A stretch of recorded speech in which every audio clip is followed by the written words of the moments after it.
Buenos días, buenas tardes o buenas noches, depende de cuándo nos escuches. Esto es Mundo Suzuki, el primer podcast en castellano sobre el método Suzuki.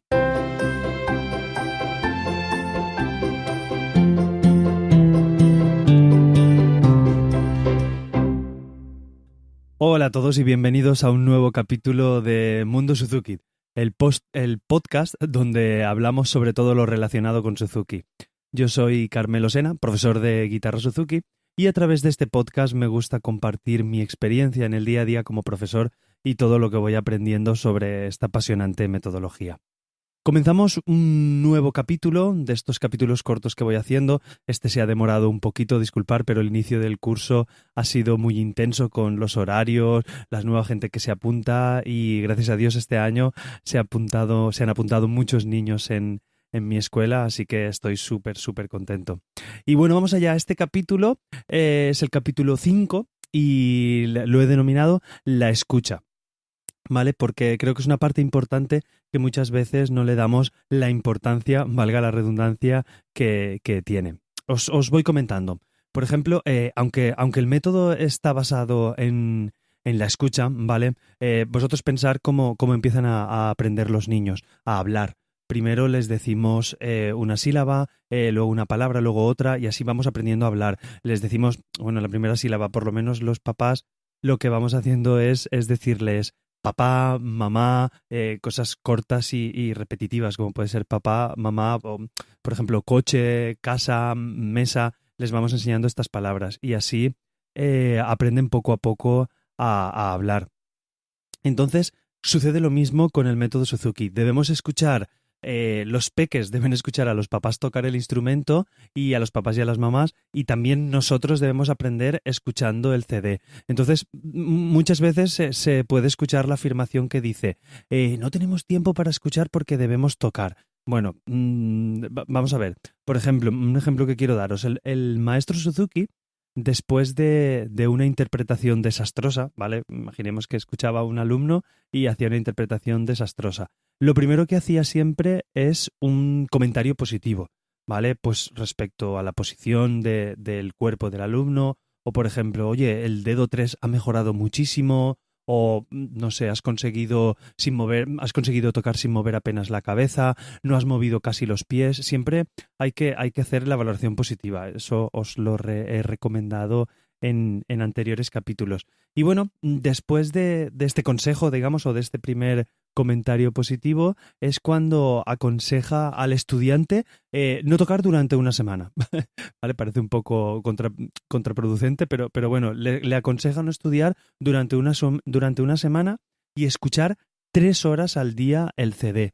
Bueno, hay que ver que el método Suzuki es de los años 60 en China, entonces yo no soy tan severo en ese aspecto, por ejemplo, con mis alumnos actuales, pero sí que les recomiendo que escuchen el CD, ¿vale? Es una parte súper importante. Si ellos no lo escuchan y lo tienen asimilado, es imposible reproducir el sonido. Pensarlo, siempre os hago el mismo símil, pensarlo con el lenguaje, ¿vale? Si no escuchamos hablar, es imposible enseñar a hablar. ¿Vale? Si no lo escuchamos. Imaginar enseñar a hablar a un niño de 3 años, ¿vale? Un niño de 3 años que es sordo.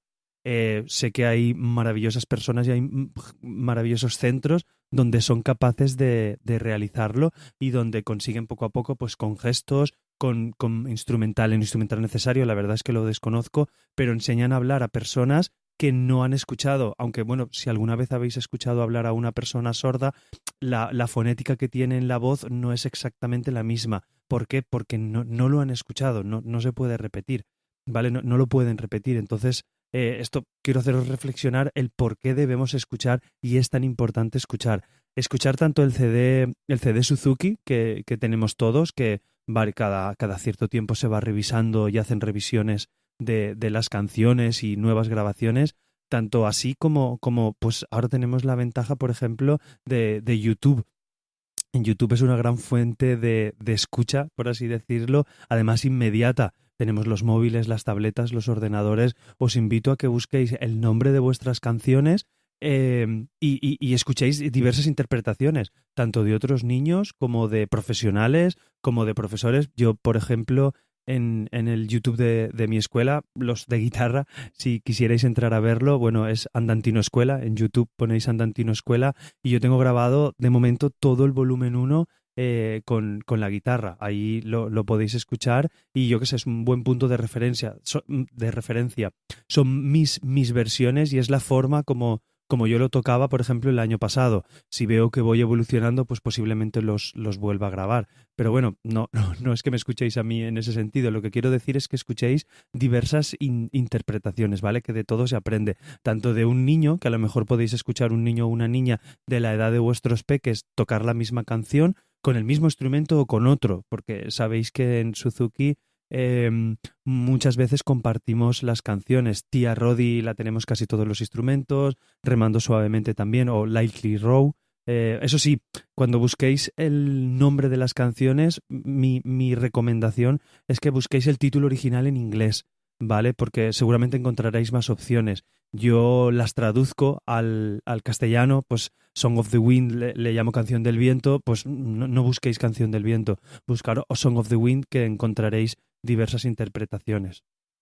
Y bueno, esto es lo que quería un poco demostraros con la escucha.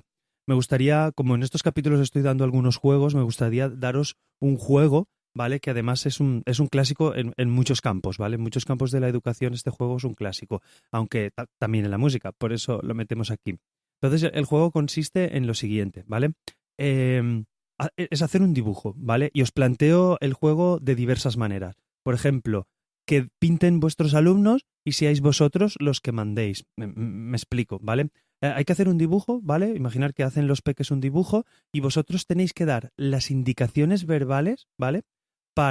De lo que deben pintar, pero sin hacer mención al objeto, ¿vale? No sé si me comprendéis. Tenéis que decir, hacer una línea arriba, otra línea abajo, un círculo, podéis dibujar aquí lo que os se imagine. Podéis poner aquí dos puntitos, todo explicado, ¿vale? Sin hacer mención al objeto que queréis pintar, ¿vale? Y que lo pinten. Y luego podéis o decir el objeto y decirles, oye, pues que pinten un coche o pintar este coche y lo podéis incluso enseñar y comparar los dos dibujos. Os invito a que hagáis este juego con vuestros alumnos y al revés también, ¿vale? Porque se aprende un montón de los niños. Os digo que tienen una gran imaginación. Entonces, vosotros empezar a pintar y le decís al niño, sin decirme lo que es, explícame cómo lo puedo dibujar, ¿vale? No es que estéis encima señalando, haz una línea aquí, sino que lo tenéis que explicar, ¿vale? Entonces, haz una línea arriba, dos líneas a los lados que bajen hacia abajo, una hacia adelante, debajo dos círculos, ¿vale? Por ejemplo, estoy intentando hacer la explicación de un coche y veis lo que queda y luego le enseñáis el dibujo, ¿vale? Es un juego muy divertido y podéis comparar lo que sale antes o después. ¿Qué nos demuestra esto? ¿Vale? Te das cuenta inmediatamente si el alumno escucha o no, ¿vale? Entonces es cuando empiezas a comprender que es imposible enseñar a hablar si no se escucha, ¿vale? Si no se oyen las palabras es muy difícil, no imposible, pero es mucho más difícil. Y como os iré contando en próximos capítulos, eh, nuestra función es hacer lo más fácil posible este tiempo, este ejercicio de trabajo, por así decirlo. Entonces, os invito a profesores a hacerlo con vuestros alumnos, a coger un ratito de la clase, pues estos días de aire que suele ser más complicado dar clase, o de lluvia, o aunque bueno, ahora estamos entrando todavía en el otoño, pero estos días así a lo mejor más complicado, pues los últimos 5 minutos de clase, probar este juego, ¿vale? Que es súper interesante e incluso con los papás. Y si sois papás o mamás que me estáis escuchando, pues tenéis la ventaja de estar más tiempo con vuestros peques e intentar jugar un día. Aparte de para música, ya os digo, se utiliza en otro tipo de metodologías. Y bueno, este es un capítulo corto, ¿vale? Pero quiero hacer mucho hincapié en ello, en no dudéis en escuchar el CD aunque penséis, es que esta semana no hemos estudiado nada, no hemos tenido, vamos a tocar, no hay tiempo para escuchar. Es súper importante pensarlo. No, vamos a empezar a decir la palabra, yo qué sé, supercalifragilístico, por ejemplo. Si no la oyes nunca, ¿cómo lo vas a poder hacer? ¿Vale? Plantearos, quedaros con esta reflexión, ¿vale? Y que no dudéis en poner el CD y escucharlo. De veras que es más importante de lo que muchas veces los papás y las mamás piensan, ¿vale? Simplemente aunque sea escuchar el CD, pues no hace falta hacer otra cosa. Si el niño se motiva, pues adelante. E incluso por eso os he dicho lo del YouTube, sé que me repito, pero quiero hacer hincapié, pues por eso os he dicho lo del YouTube, que es importante que lo escuchéis, que incluso lo veáis, porque gracias a esto tenemos la opción de verlo y posiblemente los chiquillos se motiven a tocar. Y bueno, no quiero despedirme sin antes animaros a que si os gusta el podcast o los capítulos o algún capítulo, me valoréis en iTunes y que dejéis vuestros comentarios en la web del podcast, ¿vale? Que es mundosuzuki.net. Os invito a que paséis por allí y veáis porque siempre os dejo muchas cosas colgadas de juegos, en PDFs, libros recomendados y sobre todo las notas del programa del podcast. Y muchas gracias a todos los que me escucháis porque sin vosotros yo solo sería una persona hablándole a un micro. Nada más, deciros buenos días, buenas tardes o buenas noches, depende de la hora que sea. Nos escuchamos en el próximo capítulo. Un abrazo.